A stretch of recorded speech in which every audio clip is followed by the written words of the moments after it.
All right, so in this one we're going to talk about circles and how to write the equations of different types of circles. And a circle, just to define it, a circle, you're probably familiar with this definition from geometry, it's the set of all points that are equally far away from some center. So let's say here's a center, and I put a point here, and that's, whatever that distance is, another point here, it's the same distance, another point here, same distance.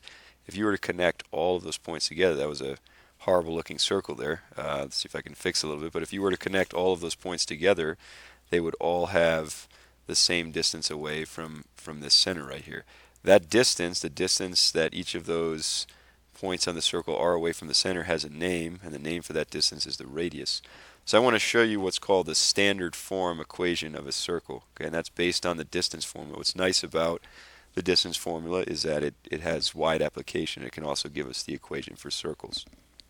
So let's say we have that circle right there. It's somewhere on the XY plane, and it has a center point, and we are choosing, they usually use the letters H and K to stand for the center. I'm not entirely sure why, but H is standing for the X coordinate and K is standing for the Y coordinate.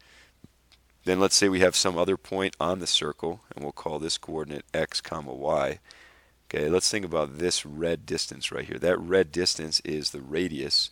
So instead of R right there, I'm going to replace that D with an R for radius. And then how do we find the distance or the distance from X comma Y to H comma K? We can use this formula.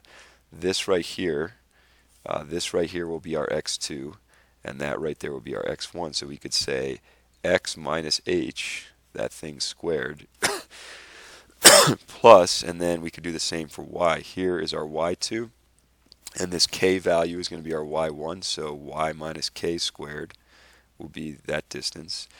And then we can leave it like that. That's certainly not the wrong way to write it, but the way that standard form is written is we don't like to have this square root here. So to get rid of it, we can square this side, and we can square this side. Those will cancel. And we'll get R squared equals X minus H squared plus Y minus K squared. And H comma K, that's the center of that circle.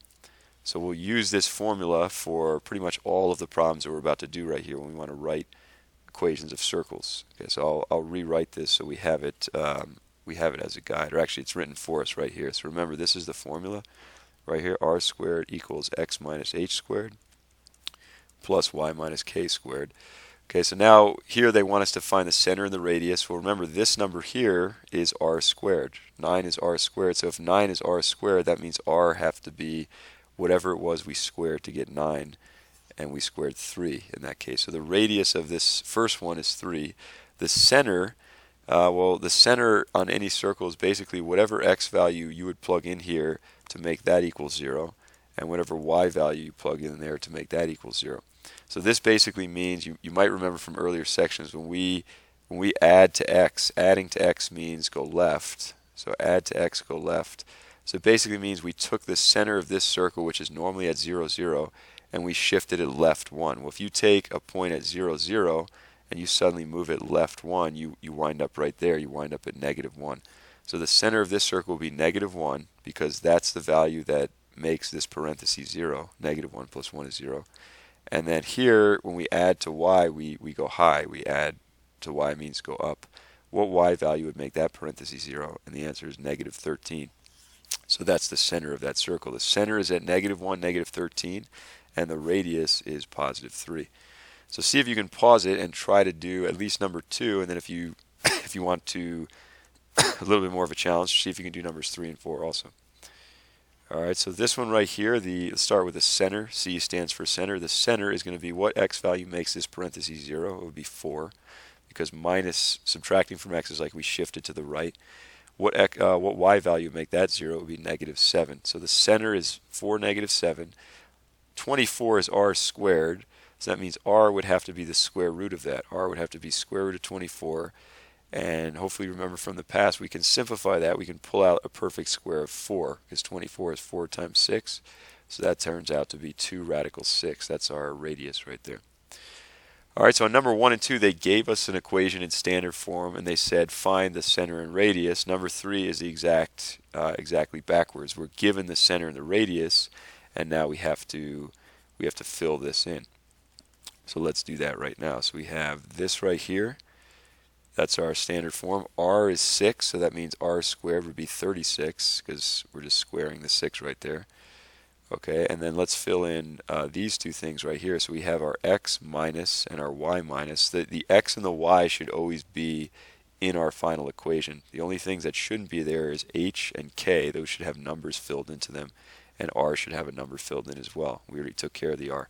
So this is our h value right there. X minus h is x minus negative 3, or another way of saying that is x plus 3. And this is our k value. That's where the y is at the center of the circle. Y minus k becomes y minus 8. And there is the equation of our circle. All right, number 4, 5, and 6. And again, at any point when you feel like you might be able to do this, even if you're not sure you can do it, try to pause it and see if you can give it a try. So number 4 says the center is at negative 12, 9. I think it's helpful to draw maybe a picture right here. So I'm going to just kind of sketch a rough picture right here. So negative 12, 9, let's say negative 12 is here and 9 is up here. Doesn't have to be perfect. There will be the center, and we'll have a point at negative 16, 12. So negative 16 is going to be, if that was negative 12, negative 16 might be here. And 12 is going to be a little bit higher than 9, so maybe about right here. So the center is, let me use a different color. The center is this red dot, and the blue dot is a point on the circle. So if we were to draw a circle right here, again, please pardon my lack of circle drawing skills. That's not a very good circle, but use your imagination. If we were to draw a circle here, they're asking us, what is this equation right here? What is our general equation that we can use as we were using before? Okay, so let's start by I think the easiest way to do this would be to fill in the center first, because they're giving us the center. They're saying this is our h value, and that right there is our k value. So we could say r squared equals x minus negative 12, or another way of saying that would be x plus 12. And then our k value is 9, so y minus k becomes y minus 9. So we're almost done. We have the h and k. Now we need to fill in the r, okay, which means we need to find this purple distance right here that I'm drawing right now, that radius. How can you do it? The easiest way to do it is to take this other point they're giving us and plug this number in for x, and plug that number in for y, and whatever you get out of that is going to be your r squared. So let's do that. So r squared equals, I'm plugging in negative 16 for x, and I'm squaring that, and I'm plugging in positive 12 for y, and squaring that when I subtract from 9. So that means r squared is going to be negative 16 plus 12 is negative 4. Negative 4 squared is 16. 12 minus 9 is 3. 3 squared is 9. So r squared is 16 plus 9, which is 25. And that's where we stop. So our final answer, because remember we're supposed to write it, our equation is supposed to have r squared in it, not r. Obviously r in this case would be 5, since r squared is equal to 25. So our final equation would be r squared 25 equals x plus 12 squared plus y minus 9 squared. And that is where we would stop. That's our final answer right there.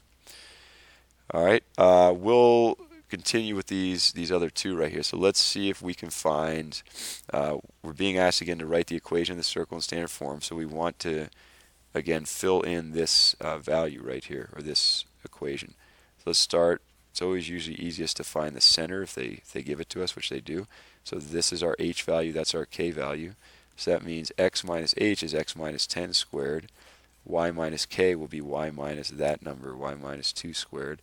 And then how do you find r? Well, they're telling us the area of the circle is 25 pi. And you might remember that the formula for the area of the circle is this right here. Area equals pi r squared.